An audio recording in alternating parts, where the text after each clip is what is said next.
पुर से दूर पंचाल नगरी में एक भव्य आयोजन चल रहा था। राजकुमारी इस स्वयंवर में भारत के कई बड़े राजा, महारथी और योद्धा एकत्र हुए थे।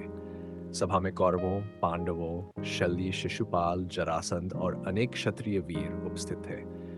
स्वयंवर की शर्त थी कि जो भी प्रत्याशी एक विशाल धनुष को उठाकर उस पर प्रत्यंचा चढ़ाकर लक्ष्य पर सटीक बाण साधेगा, वही द्रौपदी का वर बनेगा।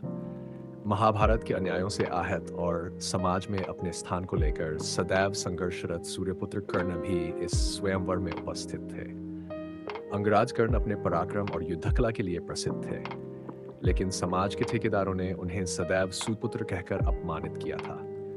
जब द्रौपदी मंच पर आईं, तो उनका रूप अद्वितीय था। प्रत्येक वीर अपनी सांसें थामे उसकी ओर देख रहा था। सभा में कई वीर धनुष उठाने का प्रयास करते रहे, लेकिन वह इतना भारी था कि अधिकतर इसे उठा भी नहीं सके। कुछ योद्धाओं ने प्रत्यंचा चढ़ाने का प्रयास किया, लेकिन वे असफल रहे। कर्णन की चुनौती। जब कोई भी योद्धा धनुष पर प्रत्यंचा नहीं चढ़ा सका, तो कर्ण उठे। उनके उठते ही सभा में सन्नाटा छा गया। उनके कदम आत्मविश्वास से भरे हुए थे। वे जानते थे कि यह कार्य उनके लिए कठिन नहीं था। उन्होंने आगे बढ़कर धनुष को सहजता से उठा लिया और प्रत्यंचा चढ़ाने लगे। सभा में उपस्थित अधिकांश योद्धा समझ गए कि कर्ण ये कठिन परीक्षा पार कर लेंगे, लेकिन तभी द्रौपदी ने बीच में हस्तक्षेप किया। उन्होंने कहा, मैं किसी सूत पुत्र से विवाह नहीं कर सकती। यह सुनते ही सभा में सन्नाटा छा गया। कर्ण के हाथ ठिठक गए। उन्होंने धनुष नीचे रखा और एक गहरी सांस ली।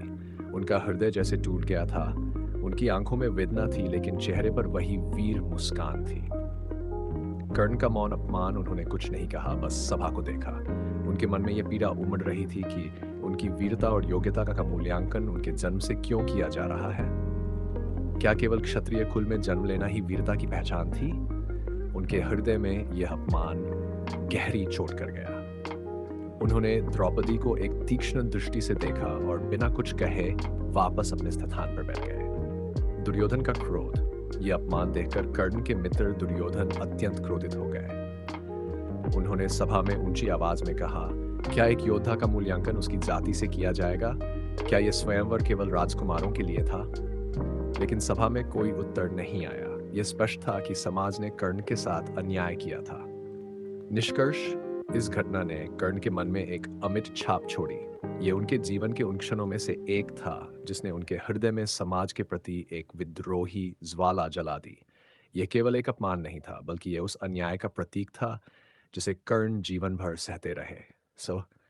इस घटना के बाद कर्ण ने ठान लिया कि चाहे जो भी हो, वे दुर्योधन के प्रति अपनी मित्रता निभाएंगे और अर्जुन को पराजित करने का हर संभव प्रयास करेंगे।